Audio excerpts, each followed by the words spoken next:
My yes moment for me in transforming traditional public schooling came as a tutor in a maximum security prison during college.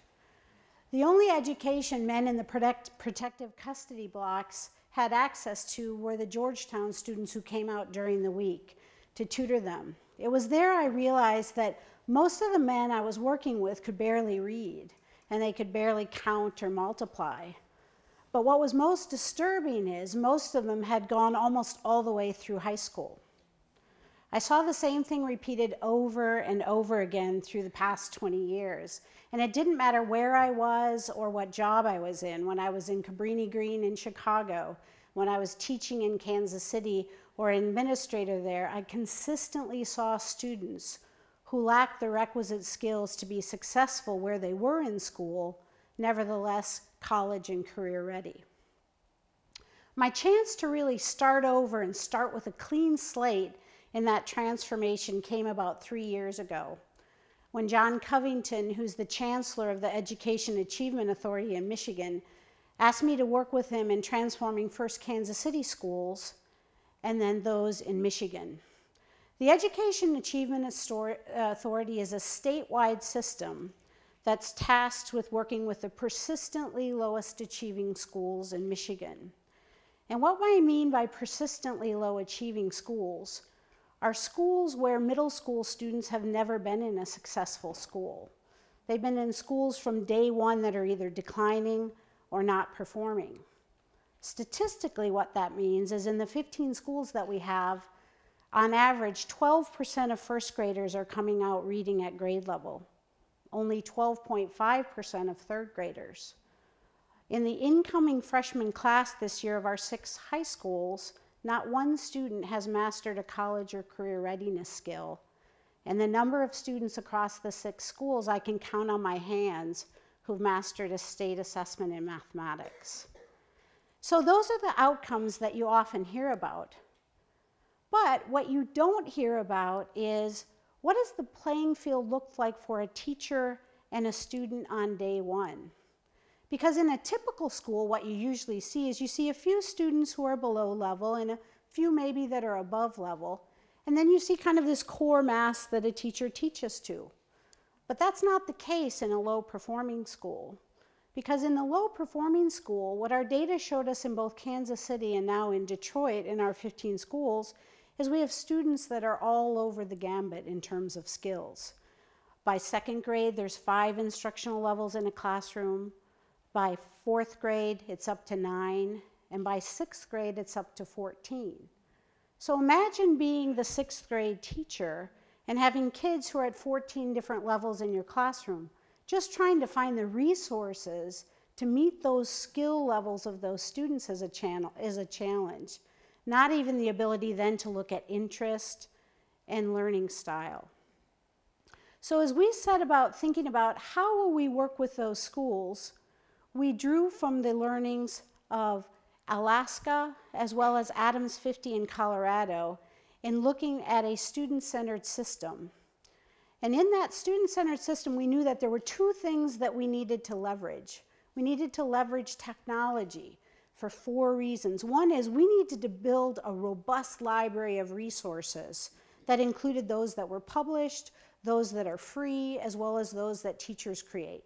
We also knew that we needed to ensure that the content we provided kids was rigorous. So we needed to make sure we could take all of that content and align it to local, state, national, or international standards. We also knew, like, unlike the autopsy, which is what greets teachers nowadays when they get data, it's too late to be helpful, we needed real-time access for students, parents, and teachers. And we also needed the ability to be able to allow students and teachers to communicate. That was the role of technology we were searching for.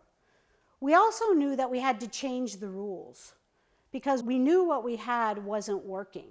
And so we needed to find a way to meet kids where they are and provide a way to give individualized learning plans to each of the students. What we opted to do was to provide a student-centered system. And there are 4 pillars to that system that we work with our schools. The first is we've eliminated grade levels in kindergarten through 8th grade. Instead, we group students by their readiness or their skill level. So what that means is, in a traditional system, if I'm a 6th grader and I don't know how to multiply, yet I'm in a classroom where the teacher is teaching ratios and decimals, they tend to look for that little time in the day that they can go back and work on multiplication with me. What we do is we say, we're not going to find a little time, we're going to start you right where that gap is. So we're going to start you and teach you how to multiply, and we're going to accelerate you back to and beyond grade level. The second thing that we do is we allow students to work at their own pace, rather than progress based on their age or the amount of time that they sit in the seat. The third thing we do is we ask students to take ownership for their learning.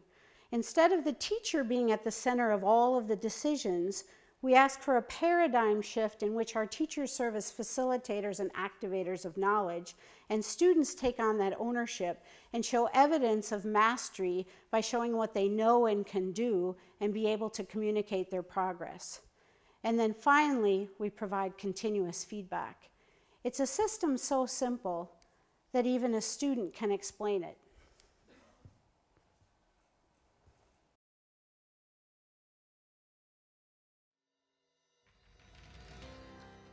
At the beginning of the school year, we are tested and we are put on the base of our levels, but not by our grade. Like, he's level 7, I'm level 6. I'm a level 14 in communication arts and level 13 in math. In communication arts, I'm in level 11, and in math, I am level 13. When you was put in grade levels, it might have been too easy for you or too hard for you, but when you're put on your level that you know that you're on, it's just right for you. The work that they give you or the work that you choose by yourself is just right. We have a conference with her and tell her what learning target we're working on, and she tells us if it's hard, easy, or just right for you. And if it's like too easy and she knows it's too easy for you, you have to pick a different one. Yesterday I was working on prefixes and suffixes, but now I'm working on declarative words with meanings. The last one I moved from was similes, metaphors, and personification. And what now are you working on? What's the Identify analogies. When I went into the standards-based schools, God, every child actively engaged. Teachers are not saying, Johnny, put that down. Billy, don't pull her hair. None of that. It was just like I envisioned it. And then as you go from classroom to classroom throughout the entire building, you see it consistently. More important than anything else was the active engagement of kids and how they have taken responsibility for their own learning. We learned a ton the first year, and the data was amazing. We saw increased attendance, we saw decreased discipline, almost by 50%. When we analyzed across the district over 3,000 walkthroughs by principals, we saw a much higher level of student engagement. We saw increased problem solving and critical thinking skills.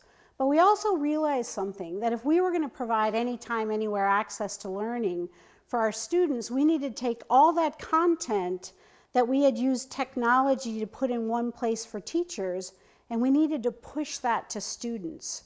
And so we worked with our partners. We did a public-private partnership in which we provided the vision, and we had technology partners that built the platform for us and created a student teaching and learning platform that allows students to access content for all of their courses. And so each child has a playlist or a dashboard. So if I'm working in 3rd grade skills, that's the course that I get and the content that I get. If I'm then working at a 6th grade level in reading, that's the content that I get. We don't ever put a 6th grader with a 1st grader. You're always with socially aged peers, but you're getting access to the content so we can accelerate you back and beyond grade level.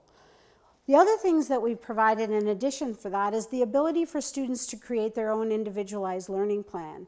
All children have different interests, they have different learning styles, and we wanted to allow for that. We use a blended model in which the teacher provides part of the instruction, but not all of it. Kids can use technology, they can access knowledge from their peers and through their own research. And what happens is all of that content is provided in one place, and students can go through with their teacher and create that learning plan by selecting video, simulated games, audio. A lot of you probably heard about Khan Academy. I call those the Blackboard videos. Well, that's one kind of video, but some kids might need to see it in a real-world application. We have those as well. We also wanted to provide progress reporting on a real-time basis. Students can see the longitudinal where they need to be by the time they move out of elementary into middle into high school settings. It also shows them immediately what it takes to move to the next level. They earn badges as they master learning targets. They move from level to level, as well as helping their peers. It also provides a productivity meter. One of the things we wanted to be able to gauge is, based on a traditional time frame, are students behind pace? Are they above pace? We also provided a network or a community where students could converse with one another while in class, while out of class, as well as help one another. The way that the students' evidence is scored is it's on a 4-point rubric. 1 means just getting started, 2 means I'm almost there, 3 means I've got it, and 4 means I'm above and beyond, which means I can help others, I can teach it to others, and there's a network that allows that to be facilitated.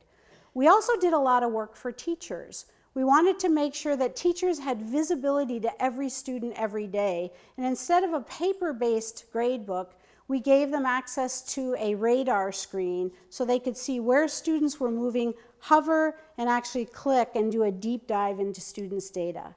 They could also see a classroom view where they could see a bar that showed who's ready to move to the next level, where students are on each of the learning targets, where they are on a self-assessment of their own interest, ability, and understanding, as well as their effort, and a button that allowed them to select individuals, pairs, or small groups that would allow them to intervene through messaging or providing additional content.